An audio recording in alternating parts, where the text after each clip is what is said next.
تەندروستی هەڵەبجە لە نەخۆشخانەی بەرکەوتوانی کیمیاباران مێزگردێکی سەبارەت بە ڕەوشی کۆرۆنا لە پارێزگاکە ساز کرد و هاوکات ئەو خەرجی و دارایی بۆ ڕوبەڕووبوونەوەی ڤایرۆسی کۆرۆنا سەرف کراوە بۆ ڕێکخراوە مەدەنیەکان و ڕۆژنامەنووسان خستە ڕوو.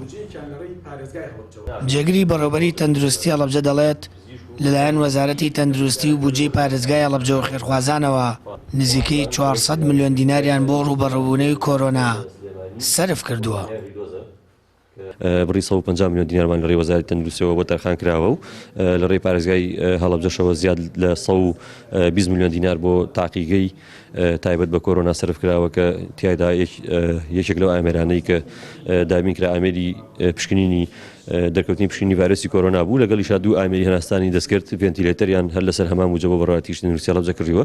ئێمە بەپێی ئەو پارەی وەرمانگرتووە چۆنێتی سەرفکردنی وسوڵەکان و چۆنێتی سەرفکردنی ئەو پارەیە بە داتا و بە ئامار خستمانە ڕوو و لە هەمان کاتیشا لەلایەن کۆمەڵێک خێرخوازی ترەوە هاوکاری گەێنرا بووە سنووری بەڕێوەبەراتیمان و ئاماژەمان بەو عەدەد و بڕی ئەو بەڕێزانەش داوە.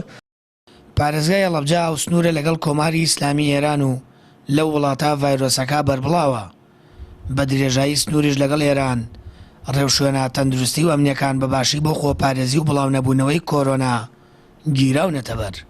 لە ئێستادا هیچ توشبوویەکی کۆرۆنا لە نەخۆشخانەکانی تایبەت بە کۆرۆنا لە شارەکەدا نییە و بەڕێوەبەری سەنتەری کۆرۆناش دەڵێت بەردەوام دەبن لە پشکنین و تا ئێستا 700 پشکنین بۆ چین و توێژە جیاوازەکان کراوە.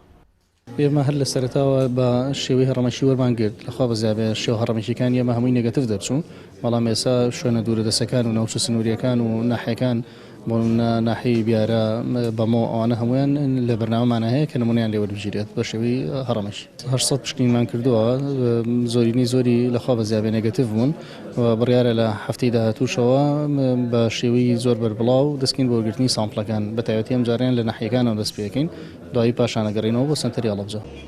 وەک هاوکاری و پاڵپشتی کەرتی تەندروستی هەڵەبجە سێ خێرخوازی شارەکە هەستان بە دروستکردنی نەخۆشخانەیەکی تایبەت بە کۆرۆنا و بەشێکی زۆری ئامێرە پزیشکیەکانیشیان بۆ نەخۆشخانەکە دابین کرد.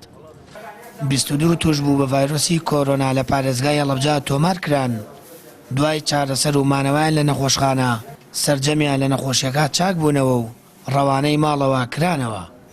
لە ئێستاشدا پارێزگاکە هیچ توشبوویەکی تێدا نییە و لە قۆناغی خۆپارێزی تەواوەتیدایە. سامان فەتاح کەناڵی ئاسمانی پەیام هەڵەبجە.